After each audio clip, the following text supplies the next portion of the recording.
Hi hello नमस्ते। नई कहानी मेरी जुबानी इस चैनल पर मैं रेणुका आप सभी का स्वागत करती हूँ। आज हम सुनेंगे किसान के दो बेटों की कहानी। एक छोटा सा गांव था। उस गांव में एक किसान रहा करता था। उसे दो बेटे थे। उसकी बीवी नहीं थी। बड़े बेटे की शादी हो चुकी थी और छोटे की शादी की तैयारियां चल रही थी। किसान के पास छोटी सी खेती थी। वह उस खेती में काम करके अपना गुजारा किया करता था। कुछ ही दिनों में छोटे बेटे की शादी हो गई, लेकिन उसकी बीवी काफी ही घमंडी और झगड़ालू थी। लेकिन किसान ने सोचा, बड़े बहू के साथ रहते रहते यह सुधर जाएगी और हमारे घर की जिम्मेदारियों का कुछ ना कुछ बोझ अपने कंधे पर लेकर घर का काम किया करेगी। ऐसे ही कुछ दिन गुजर गए, लेकिन छोटी बहू सुधरने का नाम नहीं ले रही थी। तभी उस बुजुर्ग ने अपने दोनों बेटों को बुलाया और कहा, मेरी तबीयत अक्सर खराब रहती है, इसलिए तुम दोनों को एक साथ रहना होगा, एक दूसरे का सहारा बनना होगा। मैं तुम्हें जिंदगी भर सहारा नहीं दे सकता। बड़े का छोटा और छोटे को बड़ा, ऐसे दोनों एक दूसरे के लिए सहारा देते रहोगे और कभी भी आपस में झगड़ा नहीं करोगे। बहुओं को संभालने का काम तुम दोनों का है। अपनी अपनी बीवियों को अच्छे तरीके से समझाया करो ताकि घर में झगड़े ना हो। ऐसे ही कुछ दिन बीत गए। एक दिन वह किसान अपने मित्र से मिला और उससे कहने लगा, मैं अक्सर बीमार हुआ करता हूँ। मुझे पता नहीं कब मेरे साथ क्या होगा, लेकिन मेरे बेटे अभी तक नादान ही है। उनकी तरफ ध्यान देने के लिए कोई ना कोई होना जरूरी है, इसलिए तुम भी उन पर ध्यान दिया करो, ताकि मेरा कब क्या होगा इसका भरोसा ही नहीं है। ऐसे ही एक दिन उसका बेटा व्यापार के सिलसिले में बाहर गया था। उसे आने में काफी देर हो चुकी थी, इसलिए वह बूढ़ा काफी परेशान हुआ था कि बड़ा बेटा अब तक आया क्यों नहीं। उसकी तबीयत काफी बिगड़ रही थी। बड़ा बेटा आने के बाद उसने देखा कि पिताजी करहा रहे हैं। उसने कहा, क्यों ना मैं वैद्य जी को बुला लाऊं। उसने कहा, नहीं नहीं, ये तो मेरा हर रोज का हो गया है, जाने दो। वैसे ही वो रात बीत गई। दूसरे दिन सुबह जब छोटा बेटा बाहर गया हुआ था, तब उस बूढ़े की तबीयत काफी खराब हो गई। उसने अपने बहू और बेटे को पुकार लिया और कहने लगा, मुझे नहीं लगता कि अब मैं जीवित रह पाऊंगा, लेकिन मरने से पहले मैं तुम्हें कुछ बताना चाहता हूँ। मैं चाहता हूँ कि तुम दोनों भाई एक साथ रहो। लेकिन उसने बड़े बेटे को और करीब बुलाया और उससे कहा, मुझे तुमसे कुछ बात कहनी है। बड़ा बेटा उसके और करीब गया। तब उस किसान ने कहा कि मेरे मित्र है, उससे मैंने कुछ कर्जा लिया हुआ है, वो तुम्हें ही देना होगा, क्योंकि ये छोटा भी नासमझ है। यह बात कहकर किसान ने अपने प्राण त्याग दिए। लेकिन यह बात छोटी बहू ने देखी कि ससुर जी जेठ जी के कान में कुछ फुसफुसा रहे हैं। उसने सुना तो नहीं, लेकिन सिर्फ देखा। यह देखकर उसके मन में आशा की किरण जगी। कहीं ससुर जी ने जरूर खजाना छुपा कर रखा है और बड़े बेटे को बताकर स्वर्ग सिधार गए। उसे रहा नहीं जा रहा था।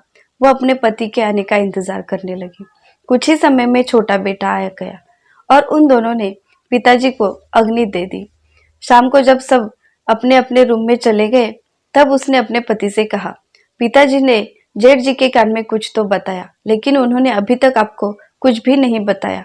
हो सकता है कोई बड़ा खजाना होगा और जेठ जी आपको देना नहीं चाहते होगी। आप जाकर उन्हें पूछ लीजिए। लेकिन उसने कहा, अगर ऐसी कोई बात होती तो भैया मुझसे छुपाते नहीं, वो जरूर मुझे बताते। मैं अपने भैया को बचपन से पहचानता हूँ, वो ऐसा कर ही नहीं सकते। लेकिन उसके पत्नी की रटरट से उससे रहा न गया और दूसरे दिन वह अपने भाई से पूछने के लिए चला गया। लेकिन उसने उसे बताने से इनकार कर दिया, क्योंकि वह नहीं चाहता था कि मेरा छोटा भाई इस कर्ज में दबा रहे। इसलिए उसने उससे ना बताना ही सही समझा। ऐसे ही कुछ दिन और बीतते गए और दोनों में झगड़े की आन पड़ी।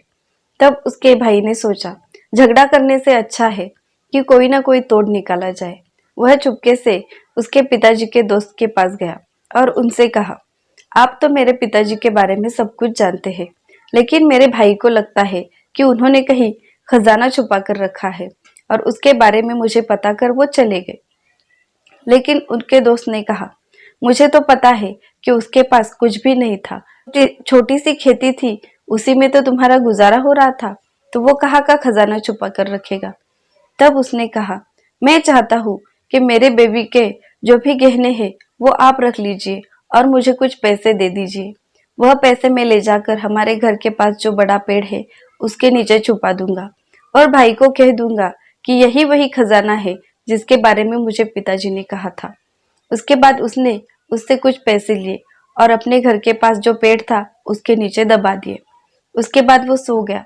सुबह जब उठा तब उसने अपने छोटे भाई से कहा, रात को मेरे सपने में पिताजी आए थे और उन्होंने मुझे कहा, जिस खजाने के बारे में मैंने तुम्हें बताया है वह खजाना अपने छोटे भाई को आधा दे दो, लेकिन मैं चाहता हूँ कि वो तुम पूरा ही रख लो।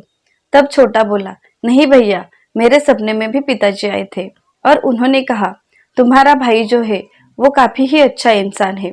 उसने अपने बीवी के गहने बेचकर पैसे लाए हैं और वो पेड़ के नीचे छुपा कर रखे हैं, जो वो मुझे आज देगा। और यह सुनने के बाद वो भाई की आंखों से आंसू निकलने लगे। वो सोचने लगा, ये सारी बातें इसे कैसे पता चली। तब उसने कहा, पिताजी के दोस्त कल मुझे मिले थे और उन्होंने मुझे ये सब कुछ बता दिया और ये भी कहा कि पिताजी ने आपको मरते वक्त कर्ज के बारे में बताया था। अगर यही बात आप मुझे पहले बता देते तो हम दोनों में इतने लड़ाई झगड़े नहीं होते और मेरी बेबी घर छोड़ने की बातें नहीं करती। ऐसे ही बातें होते होते दोनों रोने लगे और एक दूसरे के गले लगकर फुट फुट कर रोने लगे।